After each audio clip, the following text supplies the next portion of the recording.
The story begins in our protagonist's castle. He is a demon king. Lightning crashed violently, and with it came the heroes who invaded the demon castle. These heroes believed justice would always prevail over evil, as it always had in every age. When they entered the castle's main hall, they finally found the demon king. This demon king wasn't your typical demon. He didn't have a malevolent appearance. He seemed to carry a heavy burden. He admitted to the heroes that he was indeed the king of demons, the great being who ruled over all demons. The law of the 100th demon king, Lurus Leonorth, had long been ignored. Humans considered demons to be evil beings. Many of his brethren were slain in the name of justice. After that, the demons began to retaliate against the humans. In the end, both sides had their swords drawn on each other. There was no longer any chance for negotiation. It was all done for no real reason. The victor of this foolish game would surely rule the world, but humans always tremble in the face of great power. The future that Lurus Leonord envisions is one where the strongest heroes in the world slay the Demon King, but he wasn't the least bit worried about that.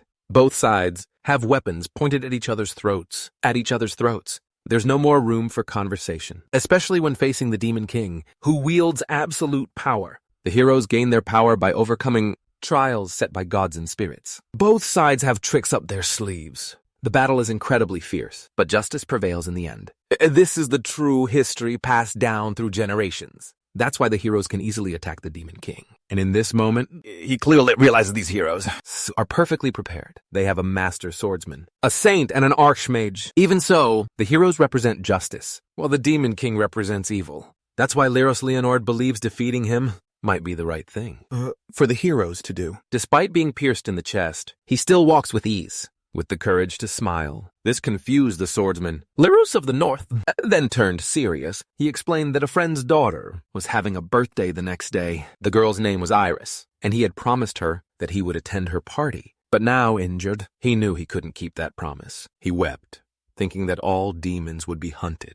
Now that the Demon King, was about to die. And if that happened, he feared little Iris would be hunted too. The swordsman didn't know how to react. From the way Lurus of the North spoke, he could tell he wasn't lying. Lyruslia insisted he wasn't lying. He chuckled, finding it amusing that he still had to explain himself. He needed to tell the swordsman the truth. He declared that everything he and the heroes had done so far was kill each other. He concluded by saying that although the great churches called demons servants of evil, in their teachings, to him, humans and demons were fundamentally the same. The Demon King began to slowly fade away. Even so, he continued speaking. He told Shin, the swordsman, that if he didn't believe him, he should see for himself. He urged him to question the church's teachings about killing. Demons said that in that moment. This hero could sense something about the demons, or even about the future between demons and humans. While he listened, the swordsman remained silent. He released his sword with his right hand and spoke to Lurus Leonord, who understood what he meant. He touched his shoulder and said he believed his words, that he wouldn't discriminate against demons. Lurus Leonord smiled slightly and thanked him. In that moment, Lurus Leonord believed that the swordsman he'd faced was a woman. He looked at the other heroes before him, knowing that this would be the last thing he'd see before he died. One thing he noticed was the saint glaring at him with pure hatred. But for someone on the verge of disappearing, he didn't need to know the reason why. Thus, the Demon King, defeated by the heroes, vanished from the world. The story ends with a happy ending, but not quite. After Lurus Leonord died, he suddenly came back to life. With no understanding of how it was possible, he slowly opened his eyes. He instantly saw a woman standing before him. She was waiting for him to wake up. The woman smiled at him and greeted him with a good morning, calling him Luromiros. Leonord was shocked to see a human woman right in front of him. The woman reached out her hand to him, but Luro didn't understand what she was doing. He stretched out his arm, and so it was now the arm of a baby. He realized he had been reincarnated as an infant. A woman picked him up.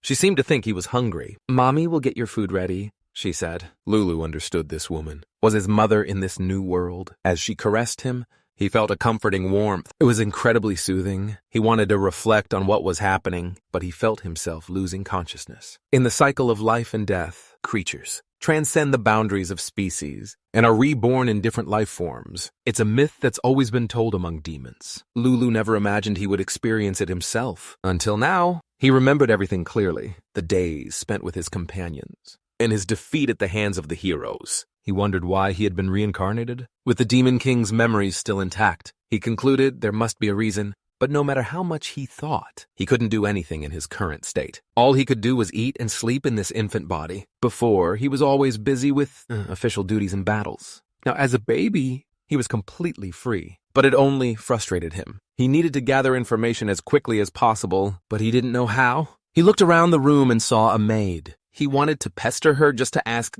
how many years had passed. Ever since the hero defeated the Demon King, but since he was just a baby, that was impossible. He wished time would pass quickly so he could move on his own. At that moment, the maid was holding a staff. She suddenly used a bit of magic to prepare the hot water. She chanted, "Come forth, red flame!" And the flame appeared. He saw it clearly and concluded it could only be a spell. But then he didn't understand why the maid used such strange grammar just to cast magic. To him, such basic magic shouldn't need incantations or tools. He tensed up. He was planning to use magic in his current body and wondered how much magical energy he possessed. He was certain that humans had less magical power than demons. He clenched his fists. An aura of magic suddenly enveloped him. He didn't want to get his hopes up, but this overwhelming amount of magical energy felt very familiar. He realized that not only did his memories remain, but his magical power had carried over as well. After activating his power, he felt a sensation similar to when he was the Demon King,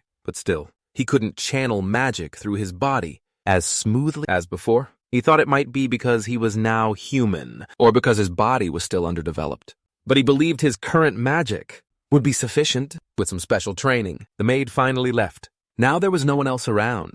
Without power, he would be destroyed just like in his past life. But this time, as a baby, he shouldn't be disturbed. He needed more sleep. He was sure he could train without regrets, despite his lack of strength. And that's the story we'll see today. Go ahead and hit that like button right now. Subscribe to the channel if you haven't already. And hype this video up as much as you can. Without further ado, let's continue. 7 years later, Lulu was inside a library. He was using magic at this moment, stacking books with a simple snap of his fingers. The books arranged themselves perfectly in neat piles. Lulu, a 7-year-old boy, was honestly a little worried, but he had managed to use magic to some extent, which made him happy. He was thinking that maybe he could use large-scale magic, but it was so powerful it could destroy a village, so he couldn't test it. He really didn't want to do something like that. Besides magical power, he had understood other things. Since the day he was defeated by the hero, several thousand years had passed. It's no surprise that everything seemed different to him. As he looked out, his mother entered the room and smiled at the sight of him. He was reading about the myths of the ancient demons. She knew he'd been reading the same book over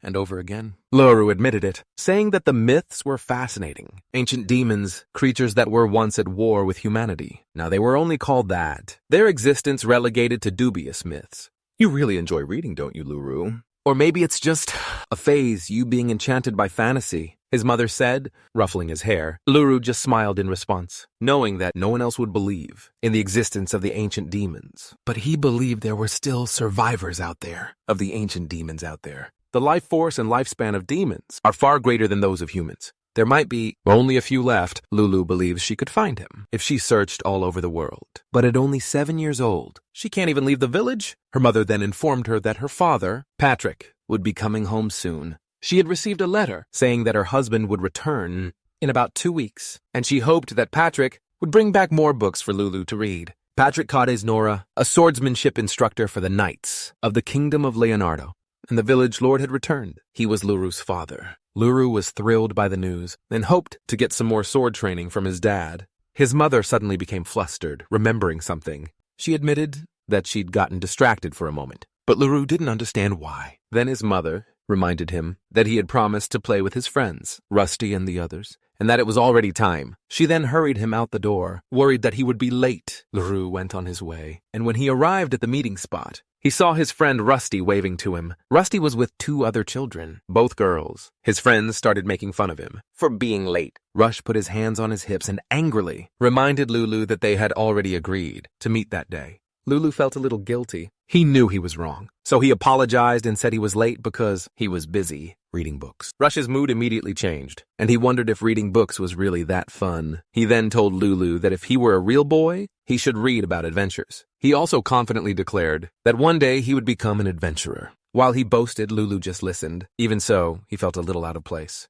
so he interrupted, saying Rusty wanted to be an adventurer. but he couldn't even pass Patrick's swordsmanship test. Yet, Rusty retorted that Patrick was being too hard on him. At the same time, he wondered when he and his family could leave the village. Lulu was getting annoyed with them, period. Meanwhile, their other friend, Yuri, agreed that May was being too harsh. She believes it's important to have dreams. That's why she lets Rusty dream of being an adventurer. Rusty and May started arguing, while Yuri pleaded with them to stop, but they didn't listen. These three have been friends since childhood, ever since they arrived in Luro. Since their reincarnation, both girls have developed feelings for Rusty. That's why they don't want him to leave the village. But Rusty is completely oblivious. He probably doesn't even suspect a thing. Watching this scene amused Luro somewhat. Anyway, Rusty, didn't you promise me something? There's something happening today. You seemed pretty excited about it, Luro said, arms crossed. Rusty and May stopped arguing. Rusty looked at Luro and smiled. Actually, today's the day. They'll be arriving. Real adventures, these ones. The three were stunned to hear this. Lulu commented that Rush had already said that adventurers sometimes passed through the village. Rush replied that the adventurers Yuri mentioned were just ordinary merchants. The ones he was talking about now were high-level adventurers, the kind who explored uncharted lands and would become legends. They were coming to the village now. He invited the three to go with him to the entrance, to see the adventurers.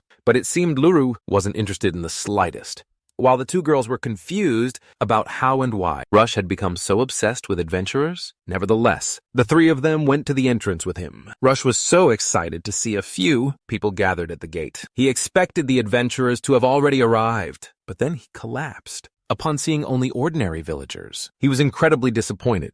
Meanwhile, Luru said that the adventurers might still be on their way, but even so, Rush concluded there might be a reason why the adventurers hadn't arrived quickly. So he ran towards the front of the village. To get an answer, the two girls tried calling out his name to stop him, but Rush yelled for them to stay put and just wait until he returned with the adventurers. The bear chuckled softly, wondering why there would be adventurers showing up in his village. He recalled that being an adventurer was a profession that involved exploring lands and slaying monsters. It wasn't necessary in the past, but even the lands that were once managed now seemed to be untouched for some reason. He figured it might just be because of the passage of time, but there was something else on his mind. His train of thought was interrupted the moment he heard someone yell. What startled him was a monster that suddenly appeared and was charging toward Rust. Seeing this, Luru immediately activated his magic power. He knew this monster likely came from the forest. He planned to attack the monster and save Rust, but then he was shocked to witness another magic attack coming from someone else. It was an elf who cast a Demon King Venus vortex, ensnaring the monster as it lunged at Rust. There was also a warrior who leaped from above, targeting the monster with deadly intent. This warrior was so calm that he even dared to smile in the face of danger. He then slashed the monster with his massive sword, and the creature's blood splattered everywhere. Luru clearly witnessed the entire scene. He was speechless after seeing it all. Meanwhile, the warrior stood before Rush, who was now sitting on the ground, terrified of being devoured by the monster. Suddenly, the monster vanished. The warrior had slain it in an instant. The warrior stood up and got Rush's attention, simply asking if he was hurt somewhere. Rush's jaw dropped, realizing the hunter standing before him was an adventurer. His eyes lit up. He exclaimed that the warrior was amazing. The two girls then approached him, reminding him to say thank you. Before he became speechless, Rush did as the girls suggested. And both adventurers replied that they were very happy, relieved that no one was hurt. Uru remained speechless. He was staring at the elf, her appearance strangely familiar. Sister, are you a spirit? Your magic is amazing, and your ears are pointy too, Rush told me. The elf smiled at him, but said Rush's guess. Stuff was wrong, but close. I'm an elf, a race created after the spirits. My name is Yumis. It's a pleasure to meet you, she said with a smile. The warrior then introduced himself as well, with the grand name of, and said he was adventuring with Yumis. Luru smiled as he looked back, knowing he'd never sensed such an immense amount of magical power as these adventurers possessed. To him, Yumis and Grande were both incredibly capable. Gomes realized Rusty really admired adventurers, so he mentioned that many kids dreamt of becoming one. She then asked Rusty if he wanted to be one too, and Rusty immediately answered yes. Without any hesitation, he even raised his hand and shouted that he wanted to be an adventurer, for real, someday. Yumis then proudly said she was right about Russia final. How great! He laughed at the sight of a child wanting to be like them. He ruffled Rush's hair and said he wouldn't say his dream was impossible, but he wanted the boy to train hard and be serious about it. He also told the boy that, without proper skills, becoming an adventurer would only lead to death. Rush then replied that he understood. Grande laughed, saying his answer was very good, and that he had potential. Grande then clapped Rush on the shoulder, saying he'd tell him adventure stories later, as long as Rush led him to the installation. First, May and Yuri were watching them. May said she didn't want Grande to leave the Rush. He was too caught up in the excitement. While Yuri wondered if the boy would ever change, no matter their age. The two girls then ran off together to follow Grande and Rusty. Yumi asked Lulu if it was complicated for Yuri and May, since Rusty dreamed of being an adventurer. With her arms crossed, Lulu casually replied that it was a typical love triangle. "Oh, and aren't you part of a love square?" Yumi asked, and Lulu looked at her confused. He responded that he was just an observer. To Yumi, Lulu was quite unusual, and those two little girls are cute, Lulu thought, referring to the ones he often saw. She even said Lulu should mark his territory now. But to Lulu, Yumi's advice was something you shouldn't say to a kid. He smiled at Yumi and confidently said it was more fun just to watch. The three of them in that love triangle. Yumi was intrigued because she realized Lulu was acting like an adult. She then decided to take back what she said and told Lulu that it left a bad taste in her mouth. Gru replied that her words were harsh, but still, he offered to take her to the facility. He knew she must be tired by now. Yumi agreed that she was indeed tired, since they were attacked by monsters on their way to the village, and now she was relieved that there was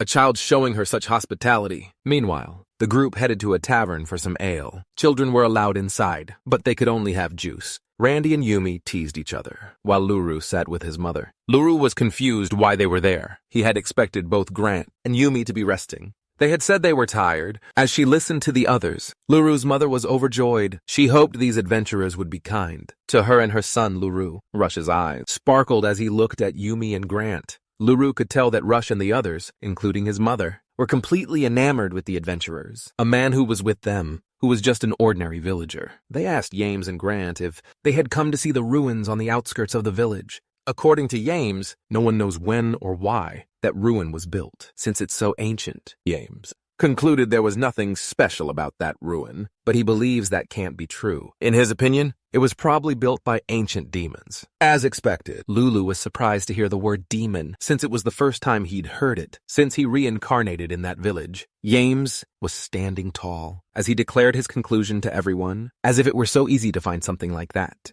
And even if it were found, there would be no way to be certain that it belonged to the ancient demons. Grande confirmed this, which irritated James. Luro smiled slightly, agreeing with Grande's statement. He knew that ruins could be found anywhere. He could also tell if a ruin belonged to the ancient demons just by looking at it, but he had no way to prove it. Besides, he knew that the existence of demons was now just a myth. To most people, he raised his hand and asked Grande if they always investigated ruins, but Grande replied no. He said that most of the time, he's defeating monsters. According to him, exploring ruins and participating in tournaments are just hobbies. This time, they were only there because Yami wanted to come, and also because she enjoys participating in tournaments. He stated that he always tries to participate whenever he gets the chance. Lulu then wondered if it wasn't actually because Grande was asked to explore what they enjoy, without being tied down to anything. They're adventurers in the truest sense of the word. With the excitement they show, Lulu concluded that both adventurers were having a lot of fun on their journey in that village. At that moment, Rest approached Grande with a clenched fist and said confidently, "I really want to become an adventurer. I needed help before, but I'll work harder to improve my sword skills. So please, accept me as your apprentice," Rusty added. But Grant refused to help him. Rusty almost cried, as he never expected Grant to turn him down. Grant explained that being an adventurer wasn't all about exciting jobs,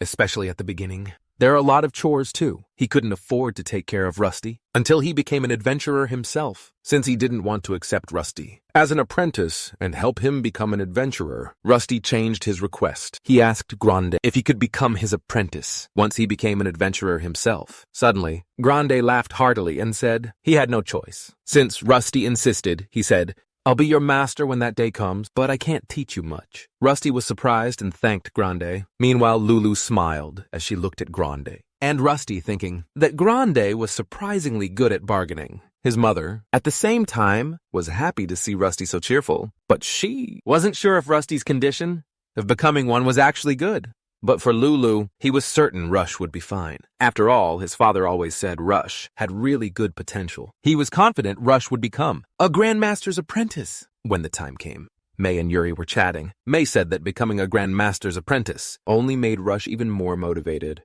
Yuri agreed with her. She knew it was good for Rush, but a part of her was worried. As they talked, Yami suddenly surprised them by asking what they were talking about. The two girls yelped in surprise. Yamis apologized for startling them. Suddenly, she said, I just wanted to join the girls' conversation. She concluded that May and Yuri were having boy troubles. Yuri and May were shocked to hear that. They both denied it and said they were just worried about Rusty. They knew he could be quite clumsy. Yamis Rio, since she hadn't mentioned any names, then looked at Rusty. She said she was sure that he would achieve his dream. Then she asked the girls if they could really just stay in the village and say goodbye to Rusty. When that day came, the two were speechless, not knowing what to say. Luckily, the tavern owner clapped his hands. He announced it was getting late. The children should head home. The children protested, shouting no, but they couldn't argue with him. Luro and his mother also got up to leave. Before they left, Luro glanced back at Grande and Yamis. He thought the two adventurers were interesting. He wished he could hear more of their stories. The two adventurers waved to the children. All three children didn't want to go, but they were being pulled away by their parents toward home. Luro thought to himself, as he walked, that this was the last time life had felt so exciting. The loneliness after the party, no matter how many years passed, that feeling would stay with him. Just then, his mother called his name. She was looking up at the night sky, and there was something she wanted to ask. Lulu asked her what it was, but she decided not to. Lulu smiled softly, knowing his mother knew that someday, when he grew up, he would leave the village. The next day, Lulu went to the forest. He carried a wooden sword to practice his techniques. With the sword, he swung at the air and landed a powerful blow. After practicing, he wiped away his sweat and decided to stop for the day. At the same time, he remembered his father, who was one of the best among the knights, and if he accidentally revealed his demon lord powers, his father would surely notice. He was heading home, planning to improve a bit more before his next training session. As he walked, he saw some people in the area, searching for something. They were looking for something. When they saw him, they asked him where he was and if he was alone. Lulu replied that he was alone and asked what was going on. The woman looked very frightened, as she told Lulu that Rush and the others were missing. He wasn't perplexed upon hearing this. Because of his reaction, the woman concluded that he couldn't see Rusty either. According to her, she hadn't seen the children since that morning. She remembered that the day before, they hadn't wanted to leave the tavern, so she concluded the children left without permission. Lulu agreed with the woman's assessment. He remembered their conversation from the previous day. He recalled Yames mentioning going to some ruins near the village. Lulu had never been there, but he figured it must be in the opposite direction of the village. He took off running, telling the woman he was going to look for his friends. The woman warned him not to go anywhere dangerous, but he just replied that he would do his best. He said his priority was the children's safety. He was willing to go as far as he had to. After all, those children were his first friends as a human. When he returned to the forest near the village, he immediately encountered Yams. He stared at her, and she stared back. Surprisingly, she ordered him to stay back. She began to unleash her magic power, raising a barrier around the village. O innocent spirits who inhabit this forest, lend me your power in exchange for my mana. Create a wall that grants life. She recited the incantation. But Luru urged her to stop. He informed Yames that Rush and the other children were missing. Yames was shocked by the news. Luru then said that his friends were probably not in the village. He added that people were saying they might have gone to the ruins. He wanted to ask Yames to send some adults to the ruins, but Yames suddenly recoiled and apologized, saying he couldn't stop the spell anymore. At that moment, the Mystic Barrier Arcana activated. The barrier would prevent them from leaving the village until it disappeared. Luru asked what he had activated. Yames told Luru he needed to understand that she needed to protect the people inside the village. Yames was about to say more, but something interrupted them. It was a magical machine, and according to Yames, these creatures came from the ruins. Several of these machines were flying into the village. That's why she rushed over there to create the barrier. With all of this happening, Lulu knew the situation was getting bad. He also deduced that the magic machine's feet were basically magic cannons. Furthermore, he knew that it was a magic weapon, created by demons to kill humans. The magic machine started attacking the village, but because of Ayam's barrier, the place was safe, although the people were scared. As expected, one thing he feared was that these creatures could fly to nearby towns and cities to attack people, defenseless people. As Yumi said, the ruin itself wasn't that strange. Just as they were about to head back to the village, the ruin's wall collapsed. And Grande, he should still be fighting that large magic machine. Up until now, based on what she said, Lulu was certain the magic machines were trapped. This was all set up in the ruins. One thing he was sure of was that there had to be a device controlling these machines. He then informed Yomes he needed to go somewhere. Yomes was shocked and worried about him. She apologized because she hadn't intended to dispel the barrier at all. She also told Lulu that there was nothing he could do. After all, he was just a kid. Besides, only she, the conjurer, could decide who could or couldn't pass through. She ordered Luro to go back home, but he was stubborn. He touched the barrier, and bare Huntley, his power manifested. He managed to let go of the barrier. Seeing what he had just done, Yumi was shocked. She had never allowed Luro to cross the barrier before. Luro looked at her and said, "I'm sorry, but I have to rewrite the magic equation. With that, this barrier is mine too." Yumi was confused, because he knew that one couldn't rewrite another's magic. But even so, Lulu crossed the barrier. What surprised Yumi even more was that before heading to the ruins, Lulu informed Lewis that he was a little worried about the strength of her barrier. So he reinforced it a bit and powered it with Yumi's mana. Furthermore, Yumi could no longer leave the barrier. He also set the same rules about who could cross in case Rusty and the others returned. He expected Yumi to take care of her friends. "I'm counting on you. I'll go find Rush and the others," he said. Then he ran out of the village, heading for the ruins. Yumi shouted for him to stop, but he didn't listen. After he left, Yumi was confused. She never imagined Lulu had magical talent. Meanwhile, Lulu arrived at the ruins. At that moment, Grande was still at the ruins. He was surrounded by several monsters and was with the children. He told the children that the monsters were activated but wouldn't attack. However, they might react to moving targets. Therefore, he told the children not to move until he gave the signal. As expected, Rush, May, and Yuri were terrified. Gran told the children that as things stood, he couldn't do anything. Luru suddenly appeared and called out to Grand. Grand was surprised to see him. He asked Luru why he came there and what happened to Yami. Luru then explained that Yami was in the village, conjuring a barrier to protect the people. Grand was angry with him for coming there, ordering him to hide behind him with his friends. He was relieved to see that everyone was all right. He looked at Grand's friends. He knew those monsters were called Arunts. Originally built for civil work, they were sometimes used as combatants in emergency situations. Even so, he was sure that only he could stop these titans. Besides,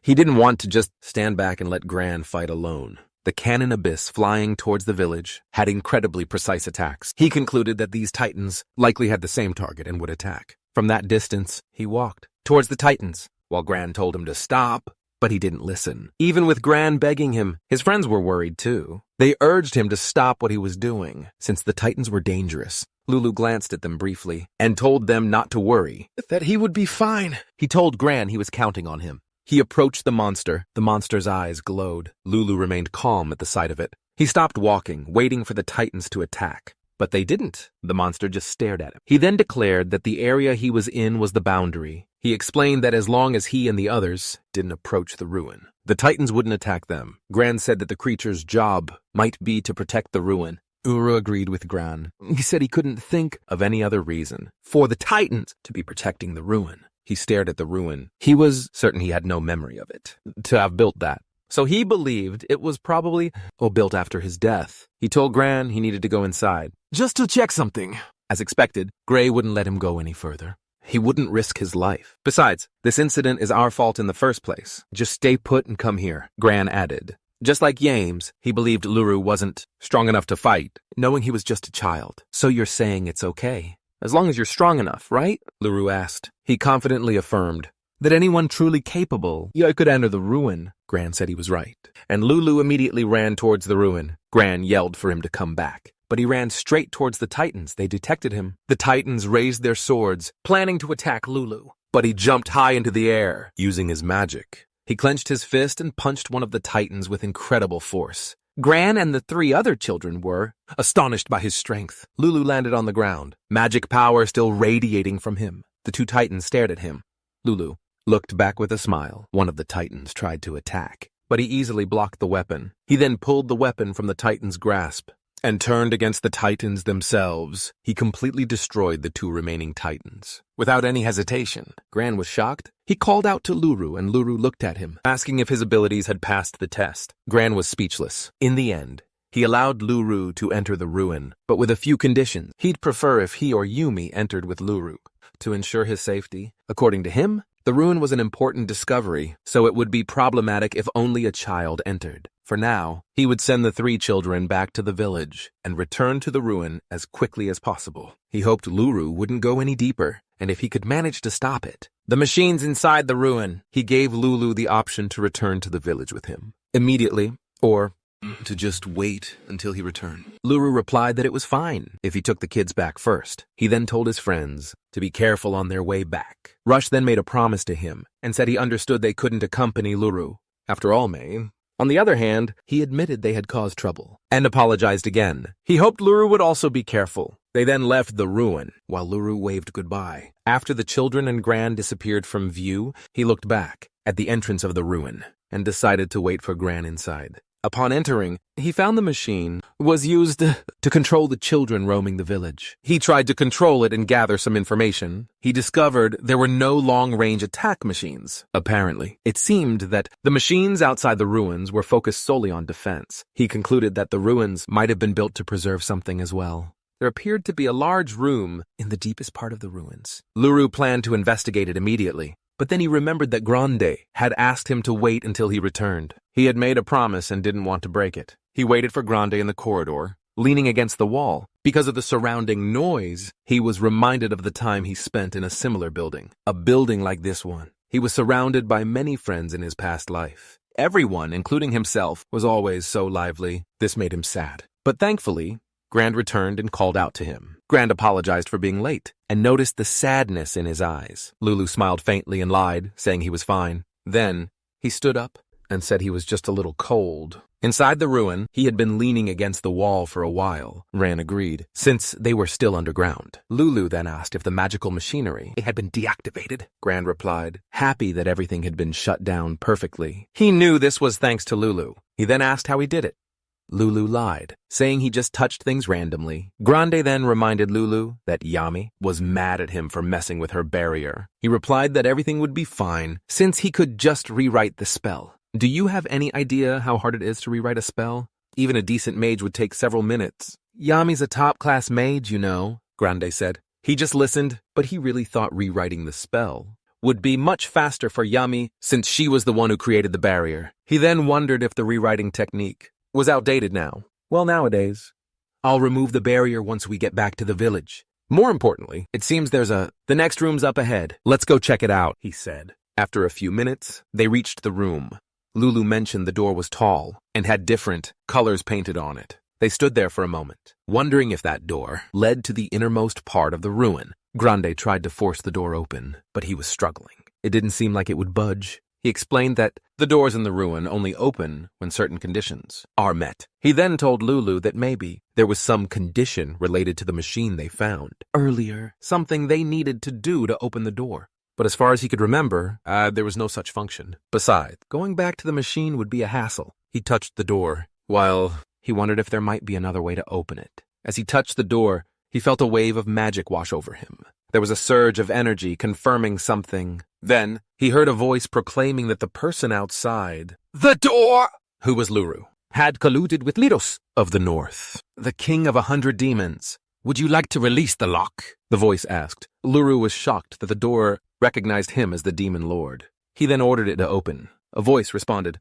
Roger. The red diamond shape above glowed brightly. Something in the center spun. The door swung open. The 2 men hesitated, unsure if they should enter. Now, let's go, Luro, Grande urged. Luro nodded. They stepped forward. Seeing what was inside, Luro was speechless. He saw a capsule in the middle of the room. He was sure it was a Grandic capsule, a hibernation capsule, a long-term hibernation capsule for their demonic clan. Even though they had lost the war against the human race, it had been researched to preserve his future existence. Lulu wondered if the research had been successful.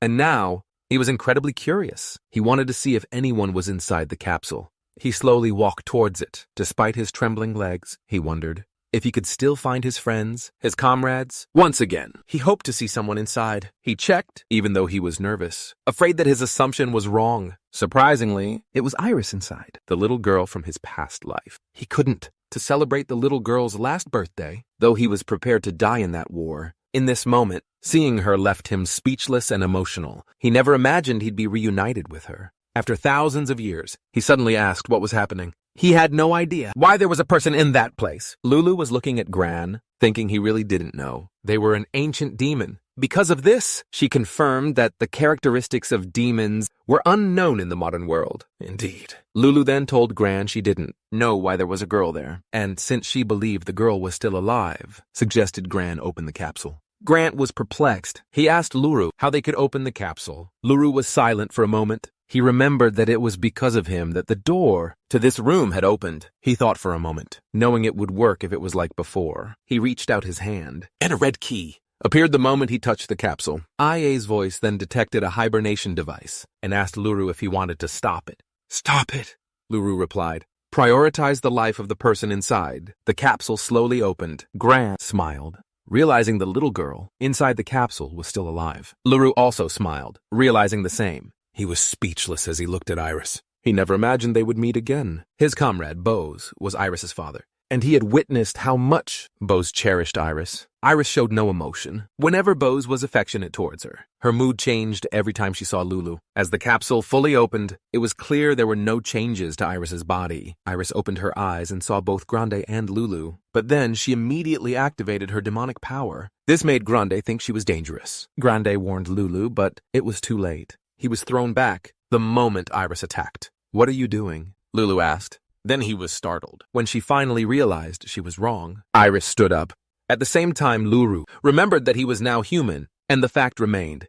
Humans and demons had been killing each other for ages. Humans deserve to die. Iris said this as she launched an attack. She attacked Luru, unaware that he was the demon lord from thousands of years ago. Her magic power created a blinding light. "Sama, I will definitely get my revenge on you," she said, expecting Luru to be injured by her attack. But then she was startled to see that Luru was unaffected by her magic. Luru absorbed her magic. He was touched to see how much Iris had improved with her magic. He played with magic himself, remembering the time he was alive as the Demon King. Back then, he would juggle balls of magic effortlessly. He used to play with his siblings' children. Now, he played with magic just like he did in the past. They watched him effortlessly manipulate the magic. Suddenly, Iris became excited and said, "Lyrus, Leah-sama!" Liru deactivated his magic and said Iris's name. "Lyrus, Leah has come to visit," he said. Iris really saw Liru? She immediately ran to Liru and hugged him tightly. As Gru cried, he patted their backs. He felt a little strange, being at the same height as Iris. He turned to Grand to check if he was okay. But then he noticed Grand had fallen asleep. He smiled in relief, thinking Grand had just lost consciousness, but a part of him was still worried.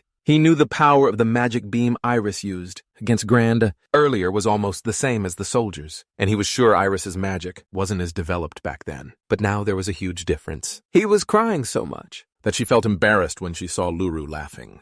"You're horrible. I was preparing to avenge with you this whole time," she said. Luru was still laughing and asked her why she wanted revenge on him. She suddenly became startled, noticing some changes in Luru. To clarify her confusion, she asked Luru why he was speaking differently and why he was in someone else's body. She then concluded that Luru might have been hiding after his battle with the heroes. Confusion flooded her mind. Luru told her to calm down so he could explain slowly. She then realized she was indeed asking a lot of questions. She apologized to Luru, knowing he might not be able to answer. She was about to ask more questions, but before Luru could answer, she needed to know if the man with him was still all right. After all, he had been blasted away by her magic. Luru reassured her, telling her the man was Gran and that he was still alive. She asked if Gran was someone Luru knew. She was deeply worried, unsure of what to do. She had just hurt Luru's companion. Furthermore, she hadn't known that Luru was the Demon King. Luru explained that he had only met Gran recently. He was certain that Gran was a good person. He also thought that perhaps it could be called an unforeseen accident, one that Grande fainted, and she was so proud of him. She said he was brilliant for thinking of it. Immediately, she turned and said it would be a shame if Grande woke up now. He sat down and asked Iris to sit beside him. They could talk a bit before Grande woke up. Besides, he had a lot of questions. He hoped Iris could answer them all. She smiled and said she'd be happy to. She sat beside Luru, and at the same time, Luru wondered what they should talk about. First, he hoped it wouldn't be too hard for her to accept that he was the Demon King, from her perspective now. But then they said she was wrong. She said Jazz is the Demon King, and that she wasn't doubting Luro or anything. Luro then asked her how she could be so sure. How could she be certain he was the Demon King? He smiled and replied that he was certain because Luro was manipulating the magic bullets earlier, and she was sure that only the Demon King could control so many magic bullets, especially among the non-evil demons. You're certain even among them he should be capable? Luro said, but then they shook their head and said her father wasn't very good at controlling magic. Luro then realized Iris was right. He then said that Grandpa Mythos could do it too. But then Iris disagreed again. She said Grandpa Mythos had no interest in anything besides his research. While reminiscing about the past and the people, after seeing his world, Lulu felt a pang of sadness. Tears began to well up in his eyes. He thought it was just a mundane memory. But he knew his people had always been this way, right?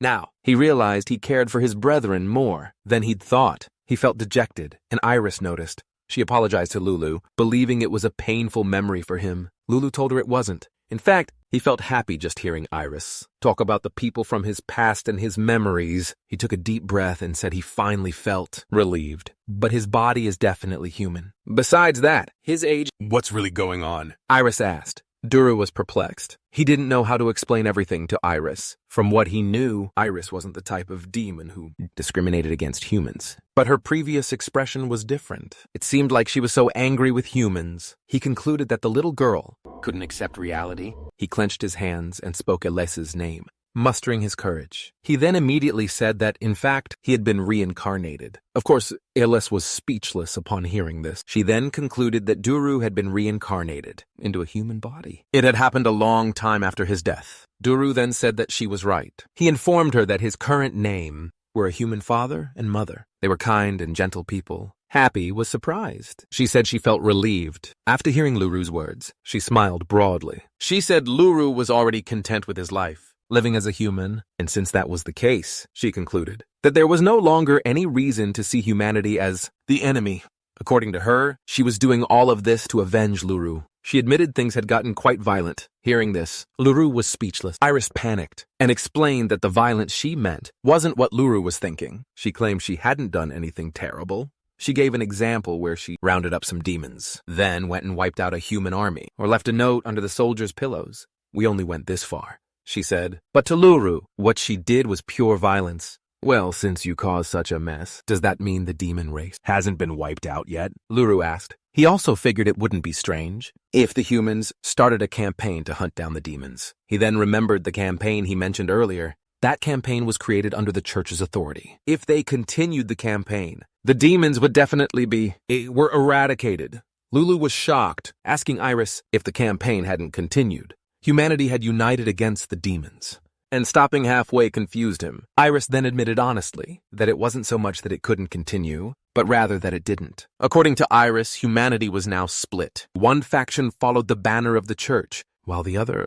followed the hero who defeated Lilith. Hearing that, Lulu was even more perplexed. He thought the hero who had sacrificed so much had actually kept her promise. Iris then said it was ironic that the people who killed the Demon King were now protecting his subject. Lulu then asked what happened to humanity after that, but they had no idea either. She explained that during her coma, she was captured by someone. When she regained consciousness, she was already in a deep sleep device. Someone captured a demon without taking any damage. They managed to capture it. What kind of person is that? Lulu asked incredulously.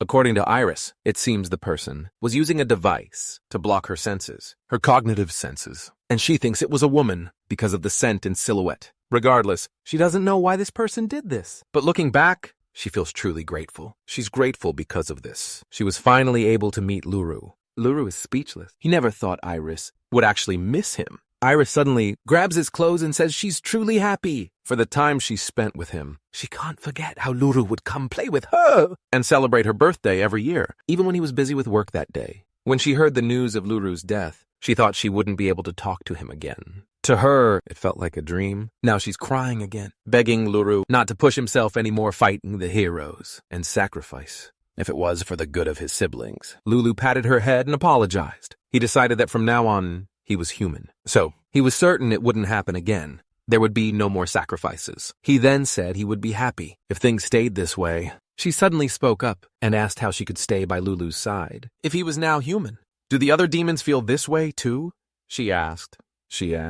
But then Lulu was taken aback, realizing that they really didn't know about the others. He told the little girl to listen carefully. He proclaimed that the era of the demon race was over. He informed her honestly. Iris realized that over 1,000 years had passed, which meant everything had changed. Iris felt a pang of sadness. She concluded that Luro meant the demon race was already annihilated. Poru then told her that he believed some were still alive, but the demon race was now considered ancient demons treated as mere legends. I thought I was prepared for this, she thought.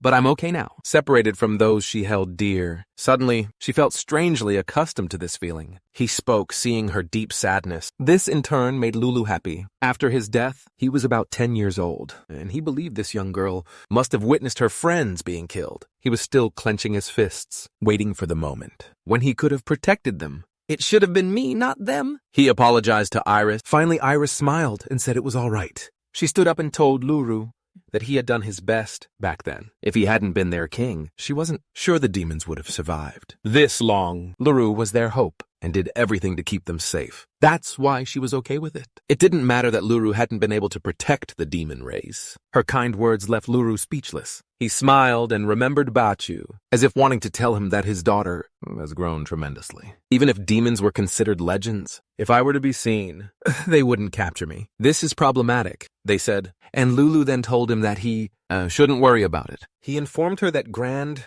was currently adventuring with Yumi and is an ancient being. He also believes that he didn't realize immediately that he was facing a demon earlier. Furthermore, it's not a topic known to the general public, and to live together. Oh, he has to persuade his mother somehow. At that moment, Grande groaned. This meant he had regained consciousness. He slowly opened his eyes and complained of being in pain. He looked at the children in front of him. At the same time, they asked Luru to hire her as a housemate.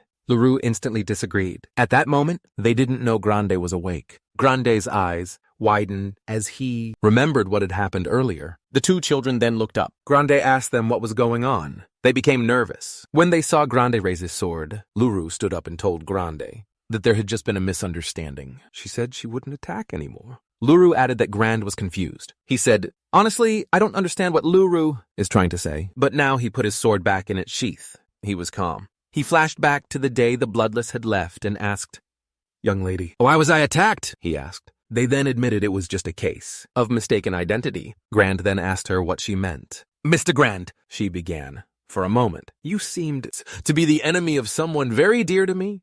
You might think it's too late to say this, but I'm truly sorry. Grand declared vengeance at such a young age. So that's why you've mastered such magical power. Life's tough, huh? Grand replied to Luru. At the same time, he hoped Grand wouldn't realize he was a demon. It's all right. There's nothing to say. If that's the case, let's just consider it an accident, Grand said with a smile. He was overjoyed and realized not all humans were bad. He then bowed, thanking Grand for forgiving him. Grand then told him to drop the formalities. Believing it didn't suit him, he then invited the two children returning to the village together. Then he remembered that Iris wasn't from the same village as Luru. How could she not have been with them when they came to this place? Luru said this was what he wanted to discuss. He told Grunk that it seemed Iris had known someone since she was sleeping in the capsule after being caught in the enemy's trap. Now he was thinking about letting Iris live in his village. Randy then told him that what he was saying made sense. He believed the little girl would end up in the slums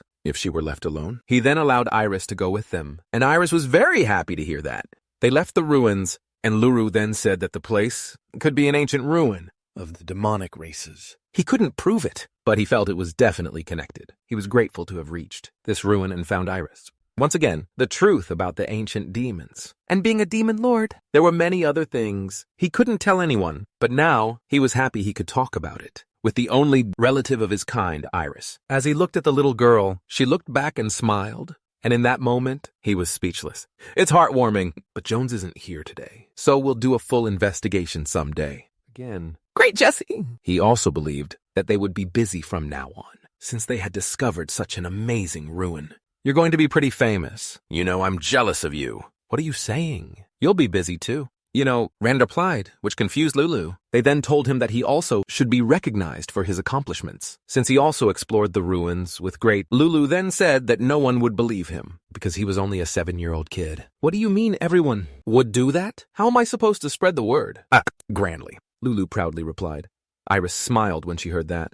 While Iris was surprised, she never imagined humans could be so kind. Lulu then became confused when he heard Grand State, because Yumi would probably also talk about how Lulu altered the barrier. Grand also reminded him of how bad his and Yumi's drinking habits were. Lulu thought for a moment. He didn't want to live in hiding, nor did he want to be exposed as a demon lord. He didn't care about being recognized for his abilities. He realized that standing out too much and getting involved seemed like a major hassle. As he pondered for a good while, Gran then told him that he was only joking about spreading the news, but if Luru wanted to boast about his victory, he would be happy to spread it around. However, he believed Luru wouldn't want that. So he told Lulu to relax and promised he'd keep quiet. First of all, adventure jokes are also top tier, Lulu, Grande said. Then he reminded him that he was the one who brought it up in the first place. He then continued walking, while Lulu thought about Grande's joke as a response to his own. Furthermore, he felt that Grande had no intention of spreading the word at all. He smiled, believing Grande seemed trustworthy. Then he continued walking,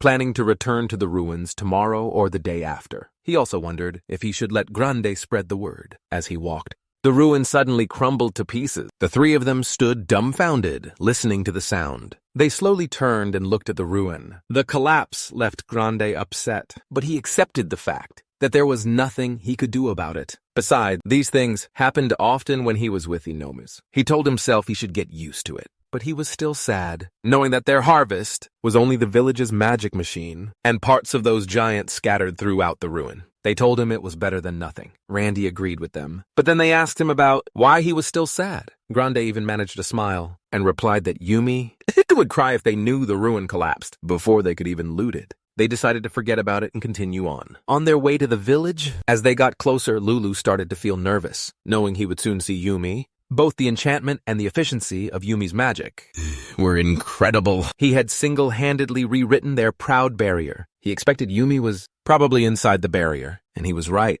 Yumi was waiting for their return. Seeing the elf, Lulu got even more nervous, because she had a different aura about her, and she was staring angrily at Lulu. Before we continue with the story, I want to know now, who are the real anime subscribers here? I wonder who's still watching. If you're still here, leave a comment with the word shark. Let's see. I want to see who the real subscribers are, the ones who watch the video all the way through. That being said, let's continue with the story. Just as he was about to explain, she furiously asked if he was an idiot. She yelled that he went off on his own. Without listening to anyone, she questioned him about changing the spell formulas and demanded to know the purpose of the final barrier. He turned to look at the elder, seeking help. But unfortunately for him, the elder shook his head and said that once Yumi started something, there was no way to stop her. They just smiled. She felt a pang of nostalgia watching him get scolded. Yami then asked aloud if he was even listening. Listening to a word, she said. And what would have happened if he'd been surrounded by machines after leaving the barrier? She shouted that in that case, he couldn't have been saved. She continued to scold him, making him so dizzy he slowly collapsed to the ground. Minutes later, Yami calmed down and asked if he understood. He replied that he understood perfectly. She said she made sure that Rust and the others got home safely, and confirmed that his parents didn't know about his magic. Then she simply told them he was with a grandfather, and completely safe. Then she warned him that he would have to take care of the finer details himself, on his own. He agreed and thanked her. She then asked if he could undo the barrier, explaining that she had tried many times, but found it impossible. Iris calmly touched the barrier and easily shattered it, leaving Yumi shocked. She couldn't believe it, but Iris just smiled and asked if she wasn't right, that everything was all right. He called out to Iris with concern, as Yames trembled in fear. Iris explained that Yames was scolding him too much. Then as his subject, she just wanted a little revenge. He said she should have just stopped it.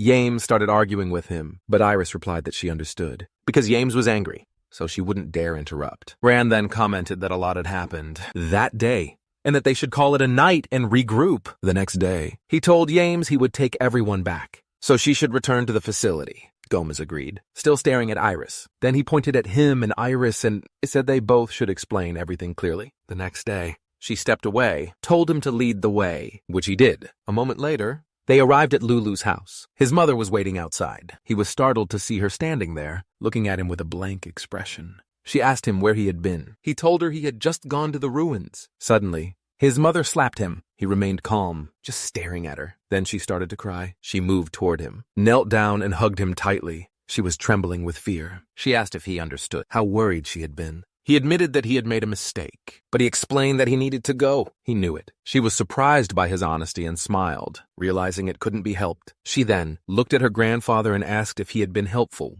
"I'll only answer what's certain," he said, because that magical machine from the ruins was about to attack the village, and if Lulu hadn't stopped it, the village would likely be in danger. She was relieved to hear that, and wondered if it was because Lulu had learned martial arts from Patrick. Randy, however, knew it was best to stay silent. Lulu's mother then noticed Iris and asked who she was. She asked if it was true that Iris wasn't from the village. Iris greeted her gracefully and introduced herself. She explained that due to certain circumstances, she had been asleep in the ruins and they had saved her. Lulu's mom stood up and asked what she meant by ruins. Iris explained that she had lost someone dear to her, and while trying to get revenge, she fell into an enemy trap. Many years had passed since she fell asleep, which meant her parents were likely no longer alive. Lulu's mom felt sorry for Iris and immediately hugged her, saying that must have been incredibly difficult. She couldn't believe someone so young had no one to rely on. She then insisted that Iris live with them. Iris politely refused, saying she couldn't accept food and shelter after they had already saved her life. Lulu's mom assumed that she was just being modest, and said that wasn't the case. She turned to Luro and asked if she was right in assuming that even he wanted Iris to live with them. He was confused for a moment. Then he replied that it was fine. He had already planned to convince his mother anyway, but somehow the situation had reversed. His mother, now excited, told Iris to become their daughter. She enthusiastically held Iris by the shoulders and exclaimed that she would send a letter to Patrick, confident that he would agree. Immediately, Iris tried to calm her down by calling her ma'am, but she insisted that wasn't the right term and insisted she call her mom. Iris was surprised, but she went along with Lulu's mother. Lulu's mother lifted her up and exclaimed excitedly how adorable she was, and that Lulu was now her daughter. Iris looked at him in a panic, silently asking what to do, but he just shook his head, signaling for her to accept the affection. Randy asked if this wasn't a good thing, pointing out that achieving the status of a noble's daughter wasn't easy. Randy then said goodbye, saying he would return to the facility. He reminded Lulu to go there after breakfast. The next day, he had something he wanted to discuss and ask her, but she should bring Iris with her. Lulu agreed. Her mother said they should go to bed early. That night, been holding Iris's hand, Grande stepped back and his mother thanked him. Luro looked at the two women and couldn't believe her friend's daughter was now her sister, but she was happy they were all safe. The next morning, they arrived at the facility. He opened the door to Grande and Yumi's room, apologizing for being late, but he was surprised to hear Yumi say that the asterisk were late. Her eyes were fixed on him seriously. Then she asked where they should begin. When everyone was seated, he asked what this was all about. Randy began by asking as instruction if it was correct to assume he had altered Yumi's barrier the day before and where he had learned such a technique. He replied that it was a secret. It was very important to him and that he didn't mind sharing it, but in exchange, they would have to swear an oath right there. Yumi replied that she understood and swore she wouldn't tell anyone. However, when he looked at her, he saw a red line enveloping her. He calmly stated that she was lying. He explained that he had cast a lie detection spell. In the room, she said she didn't feel any magical energy flow, but he simply asked if they should test it. He then asked what her favorite food was. She answered, meat. Next, he asked who her best friend was. She replied, Melia. Finally, he asked her what she would want to be if she were reborn, and she said, a bird. He then said, quite seriously, that her answers had been lies. From the very beginning, he asked if he was right, and that left her shocked. He then confirmed that the spell had indeed been cast, but he reassured her, saying he truly didn't intend to spread her secret. He asked if it was true she still intended to tell at least someone, and she admitted that she did. Because as adventurers, they had a duty to report significant discoveries to the guildmaster. He said he understood how she felt, but he couldn't share the truth, not about those circumstances. If he spoke, it would have to be about a magical contract. Rand then told Yami that this was the reason. He'd warned her not to treat Luro like just any child. The man asked if that had been Finrol's impression. Finrol explained that he hadn't spoken to him much before and just wanted to understand his character better. He apologized for trying something like that. Langris could see that he was being sincere. He asked if Finrol still intended to report what happened. Finrol replied that he would try to keep it hidden as much as possible. However, if the guildmaster exerted his authority, she'd have no choice but to obey. Next, she asked if she was right in assuming that he knew how to use contract magic. Contract magic! And if he could teach her. If it was something that could be sealed in that way, she admitted she hadn't intended to ask, since the method of altering magic seemed too troublesome to be revealed. But if she couldn't talk about it, then there would be no way to report back. Regardless, he understood what she meant and asked Grande if he agreed. Grande replied that from the beginning, he hadn't intended to tell anyone. He added that if it were following the guild rules to the letter, it would be one thing. But since the expedition ended with no profit, a small omission in the report wouldn't hurt. Hearing this, he smiled. He realized they really were a carefree pair, just as he'd thought when he first met them. He then asked if that was acceptable as well. To her, he said, and she answered, yes. If this satisfies you? He raised his pinky finger and said they should make a contract. His power filled the room. As he said to Yumi, Zenda will now reveal secrets about himself and Iris, and no disclosure will be permitted. He released magical chains that simultaneously wrapped around Yumi and Grande, binding their mouths, necks, and bodies. The chains then vanished. With this, he declared, the contract is made. Then, he said, calmly, I don't expect you to believe me, but admitted that he and Iris were ancient demons. This revelation left Yami stunned and utterly surprised. What kind of nonsense are you talking about? Yami demanded. Then, he paused, wondering if that was really the right thing to say. No, he replied. I wasn't sure what the typical reaction would be.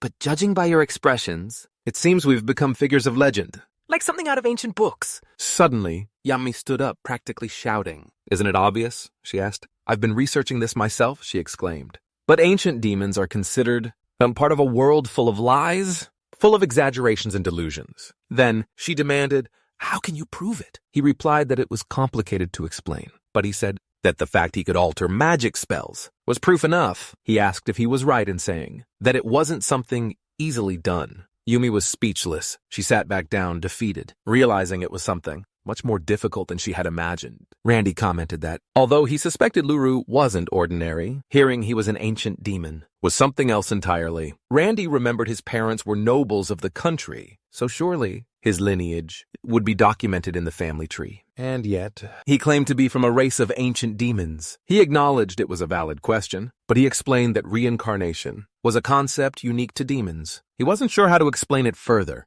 Then he remembered something. He returned to his previous question. He asked what they would want to be if they could be reborn. Yumi answered that she remembered and confirmed. He then asked if she understood the concept of rebirth. She proudly replied that she did. She described it as something romantic. She explained that the soul circulates. He wasn't sure what she meant exactly, but he could tell she grasped the basic idea. Still, he wondered how a concept unique to demons had become a common concept known among humans, especially considering that the demons were defeated a long time ago in a war. Then, she asked if he understood. It would make explaining things easier. She said he wasn't currently an ancient demon, but that he had been reborn into a human body. That's why his body, even his parents, were human. Both Grand and the men were shocked, realizing that reincarnation actually existed. He admitted that he had died in his past life for a reason, and that he and Iris had known each other before, but their reunion in the ruins had been purely coincidental. Randy asked Iris if the explanation she'd given in the ruins was about avenging an enemy had been a lie. She replied that it hadn't been a lie at all. She truly had lost someone important to her, and that person was Luro. Randy looked at Iris, confused,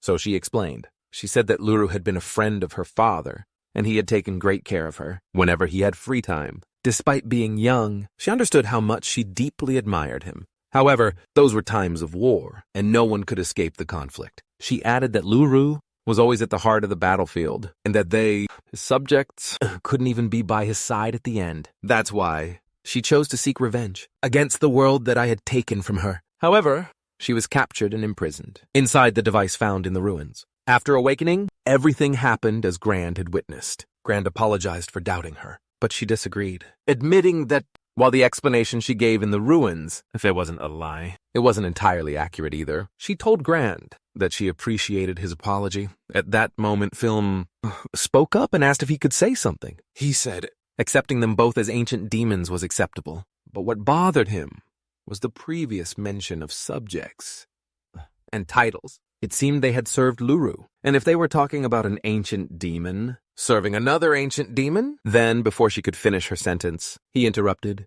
and confirmed she was right. He admitted he had once commanded all demons, that in his past life he was the 100th Demon King. Yumi couldn't believe what she'd just heard. that he was a demon king. He sheepishly told her it wasn't something he could really prove. And more importantly, the fact that he and Iris were ancient demons was the real issue. His identity as demon king no longer held any special meaning. However, Yumi stood up again and asked what he was talking about, shouting that this was actually a very important matter. She then turned to Iris and asked if it was true that Luro had been the demon king.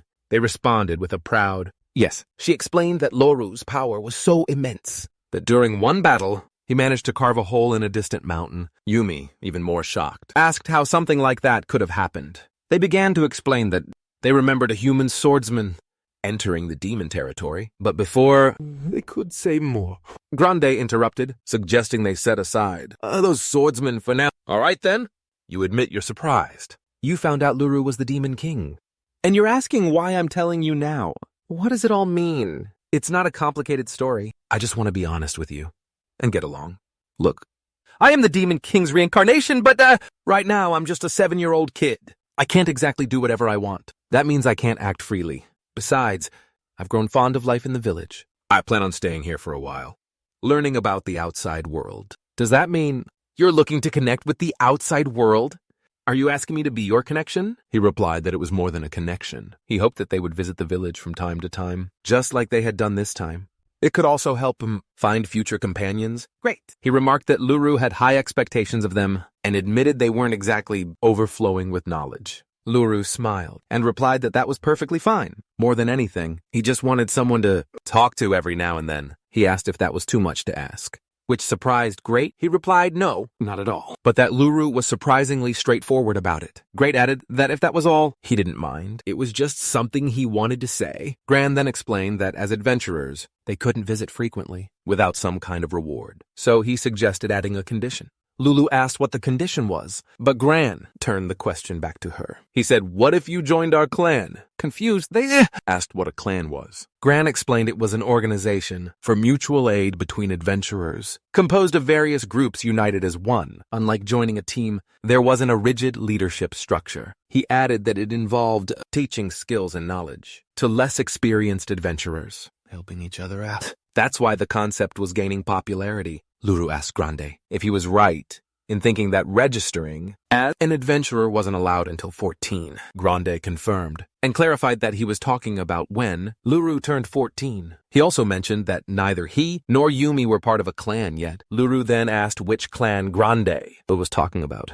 Grande simply replied that they wanted to form one when Luro turned 14. This surprised Yumi as well. Grande then asked what Luro thought. Luro was surprised that Grande would go through the trouble of forming a new clan and realized that Grande didn't seem to have any intention of using it to benefit the clan. He understood that learning from him and the others would actually be a huge opportunity for him. Extending his hand to Grande, he agreed. Grande shook his hand as Luro promised that as soon as he turned 14 and registered as an adventurer, he would join the clan they had created. This became the condition for the two to continue their visits. Later, Grande signed, saying goodbye. He assured Luro they would form a clan that would be incredibly famous. He should look forward to it. Then he added that he planned to return. Before that, they watched him walk away. Then they excitedly told Lulu that in 7 years, she would be an adventurer. He agreed and then seriously called out to her, which surprised her. He said he wanted to find out why he had been reincarnated as a human and what had happened to the world. After he was defeated by the hero, he wanted to uncover the truth. He then asked if she would accompany him. She was stunned. Perhaps she saw her old uncle before her once again. She replied that it would be an honor. She promised to accompany him wherever he went. He then said that before that, he would need to convince her mother and the others first. She replied that if he asked sincerely, it didn't seem like there would be a problem. He agreed, knowing there were signs they had noticed him sneaking out of the village. But he still wondered what they would actually say. At that moment, his mother appeared. She called them in, saying the treats were ready. Moments later, they were back home eating cake. Then his mother asked if she was right in thinking he was planning to leave the village. She said it was understandable. He choked on his food, shocked. He asked how she knew. She gently told him she always sensed that he was searching for something he couldn't find there, and that, in truth, she was happy he'd waited until he turned 14. That made him wonder if he really had that kind of expression on his face whenever he got lost in thought, thinking about a past he could never return to. His mother said she was okay with it, but she wasn't sure about his father. She asked, worried, if his father would be the type to object. Lords assured her he wasn't like that. Their father was calm, but there was a quiet strength to him. He was strict when it came to swordsmanship, which made Iris realize that earning Patrick's approval wouldn't be easy. His mother then asked if he would fight with a sword to convince Patrick. If it came to that, he asked in response if he really would have to defeat his own father with a sword, admitting it would be difficult. He wasn't particularly good at it yet, which meant he'd need to practice. Iris looked at him and thought that in moments like these, he really did seem like an ordinary child. She couldn't help but worry. She wondered if he was truly born and raised in this house, unaware that he still carried the regrets of his past. A moment later, they were in the kitchen. Iris asked his mother if she was the one who cooked everything. She replied that she was, that it was by choice, and that even the servants enjoyed her meals. Then she handed a lunchbox to Lulu, and he thanked her, as always. She asked if she was right, in assuming he was going to play with Rush and the others again that day, and suggested he introduce Iris to them. He replied that he would, making her react excitedly, saying it was just what she imagined. Then she handed another lunchbox to Iris, which left her confused. Iris offered to at least help wash the dishes, but his mother just waved her off with a smile and said it was all right, encouraging them to have fun. Iris stared silently at the lunchbox in her hands. A moment later, once they were outside, Luro introduced Iris to his friends. He told her that she was now a part of their family. He explained that the 3 children were his childhood friends, introducing each one to her. Iris realized how well he had adapted to the human world. Her crush approached, blushing and nervous, and extended his hand to greet her. She was surprised, but suddenly remembered a mother from her past, yelling at her son to stay away. She had warned that touching a demon would bring a curse, and to run away, at the sight of silver hair and red eyes. But Lulu mentioned thousands of years had passed, and things had changed. She smiled, realizing he was right. This was a completely different era. Time had the power to transform even the most deeply rooted prejudices. She accepted Rush's hand and squeezed it. But she was confused when she noticed Yuri staring at her. She wondered if they still harbored hostility towards demons. But then she reminded herself that in this era, demonic traits weren't widely known. And besides, she wasn't the center of attention right now. Lulu interrupted her thoughts, asking Rusty if it was true that they were going to practice swordsmanship. Iris was confused, as the 2 girls seemed bothered. Rusty awkwardly backed away. He urged everyone to hurry up. Iris turned to May and Yuri. She asked if Rusty had done something wrong. She pointed out that they both seemed to be staring at him. May and Yuri exchanged glances and remained silent. Then May asked Yuri if perhaps Iris was a bit naive. Yuri replied that Iris didn't seem to realize Rusty's blush. He explained that Rusty had turned so red because he found Iris beautiful, and his face had become completely healed. A worried Yuri then wondered what would happen if Rusty actually fell in love like that. He apologized to Iris, asking her to leave him alone, yet if she wasn't truly interested in him. Iris was surprised, but then she smiled. She started to understand what was happening. May scolded her, saying it wasn't something to laugh about. It wasn't funny. Iris immediately apologized. She explained that she didn't mean to make fun of Rush. She just realized she might have been a little oblivious to the situation. Yuri asked if she really just said oblivious. Iris nodded. Then she explained that she felt bad for Rush, but her heart already belonged to someone else. May and Yuri were intrigued. They said they'd be happy if she told them who it was. Iris replied that he was a little older than her. This relieved the girls. Rush was out of the picture. And then she asked how much older he was. She thought for a moment and responded that it probably wasn't just 10 or 20 years. At this point, she didn't even know how to calculate it anymore. The 2 girls were shocked. Then they blushed, realizing she was talking about a grown-up. They commented that she was so mature for her age. May and Yuri then looked around, trying to imagine who the older man could be. Realizing it could only be Grand or Patrick, they took her hands and said it would be a difficult love, but they wanted to support her. She was confused, but had no choice but to go along with it. She realized she had given a vague answer without thinking. Then she remembered that a long time ago, having conversations like that with her old friends back then, she didn't know if what she felt was affection or something deeper. But before she could figure it out, Lulu was killed. Now, she would never see her old friends again, or her family. She snapped out of her thoughts when someone called her name. Yuri asked if something was wrong, since she seemed distracted. May shouted for her to come with them. For a moment, she was speechless. Then she smiled and agreed. She thought to herself that these girls were her first human friends. And more than anything, having Lulu, the most important person in her life, was close by. It meant she hadn't lost everything. She made a silent promise that this time she would do everything in her power to have no regrets. Minutes later, while Lulu and Rush practiced swordsmanship, the three girls sat nearby watching. Yuri commented that she was very surprised by Lulu. The other day, Iris asked what she meant. Yuri realized that Iris hadn't seen. Yuri explained that she had heard about how Iris was saved from the ruins, but added that the giants from the previous week had been defeated by Lulu. Yuri confirmed this, saying that Lulu must be strong because he's Patrick's son.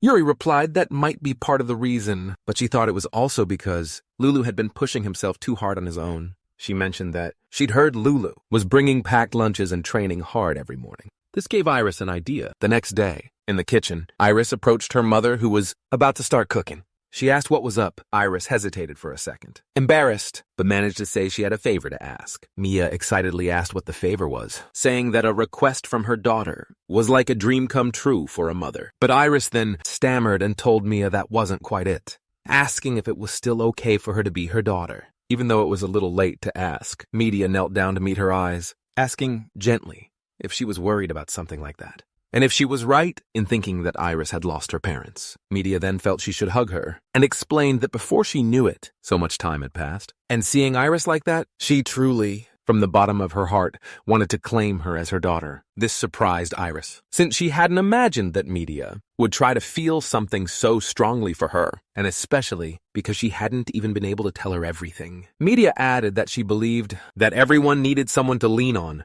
and a place she could always return to, no matter what happened. She swore to Iris that she truly wanted to give her that kind of place. She thought that maybe it had something to do with Luro. Iris asked if that was the reason behind Mia's feelings, and Mia replied that it seemed Iris cared about Luro, perhaps because, after waking up in the ruins, the first person she saw was Luro. Mia had noticed that Iris seemed to have feelings for Luro, or at least that's what she thought. Iris then reminded Mia that she hadn't been officially adopted, which led Mia to ask if she was expecting to be treated as a maid. Iris responded with a nod. Mia gently stroked her hair. She said that, along with Lulu, she wanted to create a home for both of them. She thought it would be nice to have a family. Iris was stunned by those words. They reminded her of her own family. Before she realized it, that memory had become something distant, something from the past. And now, Lulu and her parents were slowly becoming something she cherished. She wanted to live her life embracing that feeling. Mia was surprised to see her crying from those painful memories. She quickly apologized for making her cry. She then reminded Iris that she hadn't yet mentioned what the favor was.